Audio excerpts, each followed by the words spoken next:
Yeye mwenyewe hivyo anakuambia amekuja kuenjoy, amevibe na anapenda sana set ambazo zimefanyika hapa kwenye hii venue ya Nafasi Arts. Sasa bwana, nimeona mwamba mmoja hapa.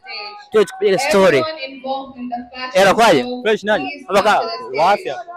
Kabisa. Unyama. Wanakuita nani? Sabile Ebil. Sabile Ebil. Yes. Kitu gani ambacho umependa siku ya leo? I say I just like this girl.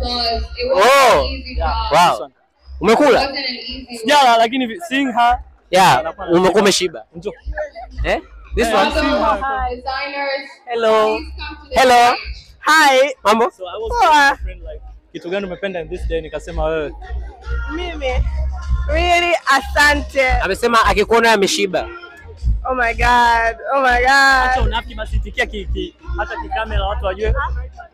Asante. Unaitwa nani? Carolina. Carolina. Okay. Kitu gani ambacho umekivutia sana kwenye hii siku ya events ya Media Bazaar? Yeah. I don't know. Fashion show. Oh wow. Events ya Media Bazaar umejuaje? From a friend niliona kwenye Instagram na pia niliona from her status. Shout out Mzungu. Wow, Mzungu. Oh, shout out Mzungu. Watajie account yako ya Instagram. Account yangu it's Carolina_Carolina. Oh, okay.